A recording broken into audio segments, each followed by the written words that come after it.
according to a new report from security firm TRM Labs, crypto hacks are down 70%. So this is, if we take the data from Q1 of this year and compare it to Q1 of last year, there are 70% less hacks happening in the space. Zach, I'm throwing it right back to you. What do you think this is because of? Is it just generally quieter because we are in the throes of a bear? I don't know. Is this just like prices are down bad, and that is also part of why these are smaller numbers? I'm sure that the data has been sort of standardized, and so I'm not suggesting that TRM in this instance did some bad data analysis. But yeah, things are certainly quieter. I think there's also less rubes out there that can be taken advantage of, right? Sort of in these moments of euphoria when a lot of newcomers enter the space, perhaps with bad operational security practices, there are more opportunities for people to get exploited. And maybe perhaps we're seeing just a different sort of vibe shift, a different set of users who are in the space. That's not to say that we're not also seeing headlines pretty much weekly about various DeFi protocols that are either rugging or being exploited or what have you. So, the Tornado Cash thing comes to mind, right? We're still seeing these pretty high profile cases where things are going wrong with these smart contracts, and oftentimes people are losing pretty large sums of money because of it. So I don't think that this is necessarily a yay, hurrah, like crypto hacks are going away kind of story, because we still very much are seeing, again, some of the bugs in this code. But yeah, I don't know. Will? Yeah, I think you're right there. I think there's a few things on this. One, token prices are down, so hopefully they did standardize like the prices across time and didn't just use like raw market caps at the time of a hack.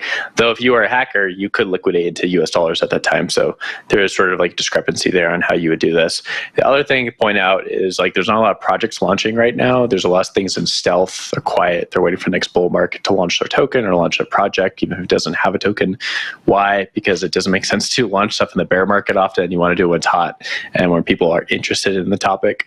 And so there's going to be less exploits because most things that do get exploited are things that are new as opposed to old. There's older things also get exploited here and there, but they're more battle tested, so it doesn't occur quite as often. But we can also pull from the article itself, TRM Labs saying in a statement that unfortunately the slowdown is most likely a temporary reprieve rather than a long-term trend.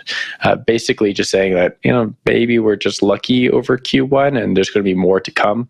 Both in 2021 and 2022, there was, I believe, around 3 billion per year in stolen crypto. So those are pretty big numbers. And again, that was during the bull market and the tail end of a bull market going to bear market.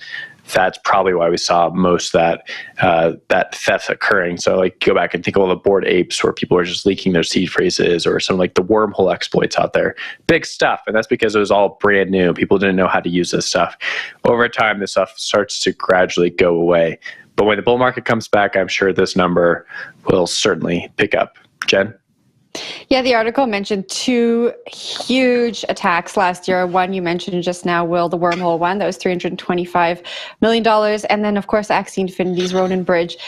That at the time, and I think still is, the biggest DeFi hack, $625 million. Zach, you can fact check me on that. I hope that this report, though, shows that maybe the developers are learning from these massive hacks and putting some more security features in, doing more audits, just being a little bit more careful before releasing these really, really new products. If Wendy was here, she would say we are in beta. We're in a beta of a beta of a beta, still such early days. So I think we still definitely will see more attacks, but hopefully this tells us that the builders are being a little bit more careful at launch. Zach?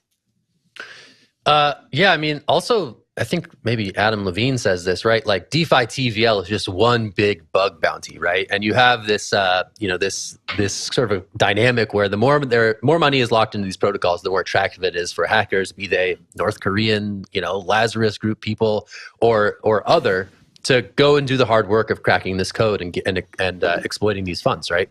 So again, as DeFi sort of feels a bit more quiet, at least lately, maybe that has something to do with it. And should DeFi start to pick back up again, or should some of these bridging solutions start to find meaningful usage again, obviously the incentive to break them apart and hit the pinata and run with the money is going to be increased as well. So yeah, attackers are going to be out there. People are highly incentivized to go out and figure out ways to break these systems because there is so much money involved.